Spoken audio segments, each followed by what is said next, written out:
Tuesday night. It's overwhelming, isn't it? Look at that.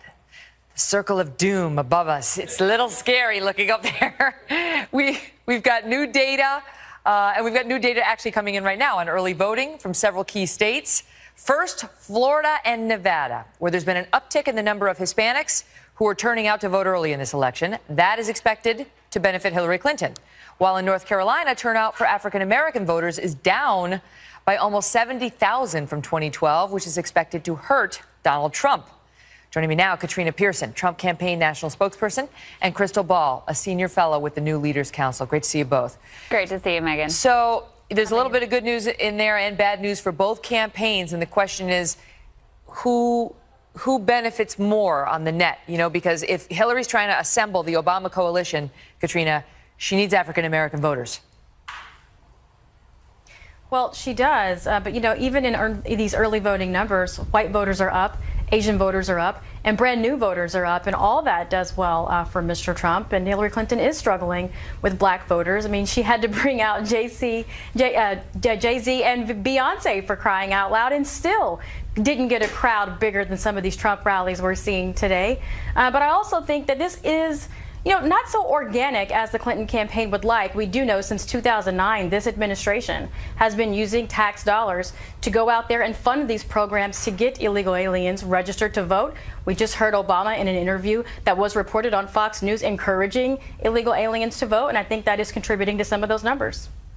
Okay, not sure about that, but I'll give it to Crystal to talk about the Hispanic votes, because what we're hearing is it's skyrocketing, that the Hispanic vote may be a huge story on Tuesday night. The Hispanic vote of legal American voters is skyrocketing. I mean, if you look at Florida, which Trump has to win, I think we'd all say, to have a shot at this thing, Latino turnout is up 100%. And what's even more remarkable here, Megan, is that they're not just turning out Latino voters that would normally come to the polls anyway. 60% of those early voters have been low propensity, so either they've never voted before or they infrequently vote, which is incredibly important here. I mean, I think the headline really will be on Wednesday that Latino voters decided to build a big, beautiful wall to keep Trump out of the White House, and that's going to be the story of this election. What about that, Katrina? Because there's some thought pieces out there suggesting that several of these groups that Trump managed to take aim at or struggle with during the primary season and then during the general electorate they never were won back over. They aren't coming home. And groups like Hispanics and college-educated white women are not ready to vote for him on Tuesday. Well, I don't think any Republican was expected to win minorities or even women overwhelmingly in this election. College-educated white married women usually go Republican. As well, but back to the Hispanic vote. I mean, back in 2009, there was a push to go out there and get a lot of these immigrants pushed into the system. And just in April 2015, the task force of new arrivals from this administration spent another $19 million to do that. Let's not forget about Obama's amnesty. When you say that, it's 600,000 illegal aliens. Okay, but you're diminishing all of the Hispanic vote as illegal, and they're not. And the question is, not at all. Whether you see a problem with We're talking about the number American of new Hispanic Latino voters and the number of people going to the polls. That's hundreds of thousands, up to millions of people in the last 5 years that were granted citizenship to do just that, to get out there and vote. That matters, Megan. Go ahead, Chris. I'll give you the last word.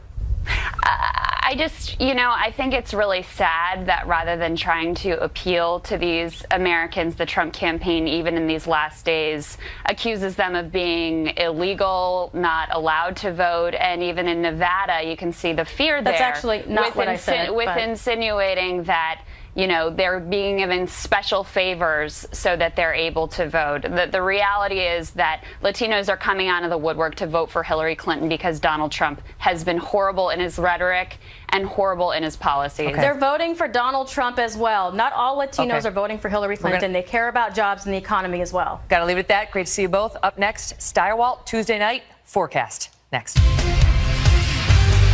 Well, the past 3 presidential elections have seen the race called in the 11 o'clock Eastern Time hour. But back when Ronald Reagan won the presidency in both 80 and 84, the call came before 8:30 at night. So what's our best guess for how it goes down on Tuesday? Joining me now, Fox News digital politics editor Chris Steyerwalt. What's our best guess? It ain't gonna be 8:30. No. No way. There's too much that's too close. Now, this very high-tech document that we have here, this is the Bill Salmon cheat sheet of cheat sheets. Meaningless. No, it's so awesome. And it's not just that it has nice colors in it. It says you look through the flow of the night. These are the states that are arranged across the spectrum of the ones that are on this side are so easy to call. Solid blue, like, don't solid even red worry. on the Solid other red. side. And then as we move to the middle, these are the ones we're going to sweat. Yellow. And in yeller, there are a lot to sweat. And But basically, think of it like this. A presidential election is like filling a bathtub. Right? Some states are, so let's say we're talking about it for the Republicans. As we pour the water into the tub, what's the first things that come in? Kentucky, Indiana, Arkansas, Alabama. Easy. And those things come in. But there's a water level. And what we believe, or what history tells us, is that some states are higher on the water line than others. So, for example, let's say that Donald Trump does win, as he said he might, Michigan. Well, that's great for him, but by the time he's won Michigan, he's probably won other states that are lower on the water line than that. That's a harder reach for a Republican, and it's a harder reach for him. So if he's done that, he's probably already won Pennsylvania, and he's already probably won the election. Because he's got momentum. That would be such an upset victory that Right. that's just something is happening with the electorate that maybe wasn't foreseen. It seldom happens that somebody can pick off and flip some state out of order, that's out of its stack. So what are the odds that some of these East Coast states like North Carolina and Florida are going to be, you guys are going to be able to call, because he's part of our decision desk, you're going to be able to call that early? No. No odds. I'll put it this way. The early vote in Florida, and Florida is the decider here, right? Florida is the big daddy. Well, it's a must win for Trump. So if he doesn't win, he's out. Right. That's why it gets to be the decider. And if you'll recall, in 2012, 4 years ago, when everybody was fighting over Ohio, we were already moved past Ohio. We were focused on Florida and Obama's clear but narrow victory there. These numbers look more narrow. It looks like an even closer race in Florida right now because the early vote is so close. The Democrats are ahead, but not nearly. Is there any chance we're not going to know on Tuesday night? Well, sure, there's a chance. I mean, like a good chance? I don't know how good of a chance. Look, generally, elections are decisive because the electorate is moving one way or the other. They've made a decision. Right. Normally, there is consensus. Now, when you have things like the FBI rolling around in a little compost here over the last few days, does it change the narrative? Does it whatever? And in 2000, one of the things that made 2000, George W. Bush's youthful DUI coming out so late changed the flow of the election. Can you imagine that? I mean, like, we were just talking about this today. I don't even know if that would have made the broadcast tonight. You know, like, this election has been so full of like FBI investigations and access. Oh, we'd have found room for it. Yeah, but it would have been at least CBOT. Down the stack. Great to see you. See you tomorrow. Looking forward to Tuesday. So we'll be right back with a sneak peek. You'll see. So this Tuesday night, the country will settle on its next president. And next Tuesday night, they'll hopefully settle for more. That's the name of my new and only book, which is a very personal memoir that I wrote for you, our viewers. I started out wanting to write about American values and how we seem to be losing too many of them these days. And I ended up writing about that and much, much more. I wrote about finding happiness at some difficult times in my life, or more accurately, wholeness, and have a lot of thoughts on how you can do the same. See, I wasn't always a happily married news anchor. I had to settle for more to get here. And maybe you're in a place right now where you could use a boost. You can pre-order the book, Settle for More, right now at Amazon.com, BarnesandNoble.com, and I can't wait to discuss it with you beginning on November 15th. Thank you very much for watching us tonight. We'll see you tomorrow night, Monday night, 9 p.m. Good night. Okay. I'm going to go out and get that book. No.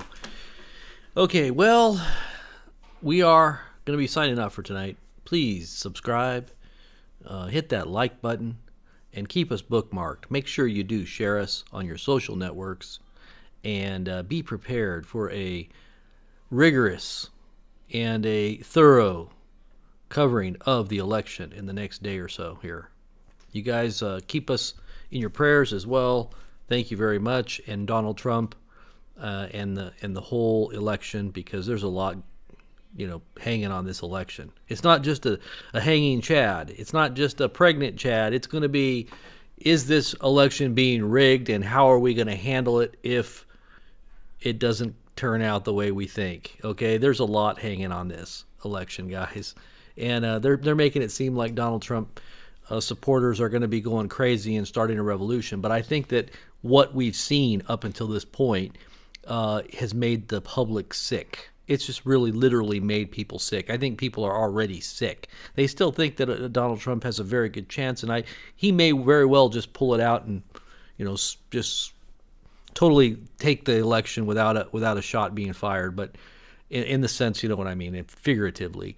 But he will just take the lead, and we don't have to worry about the contested election.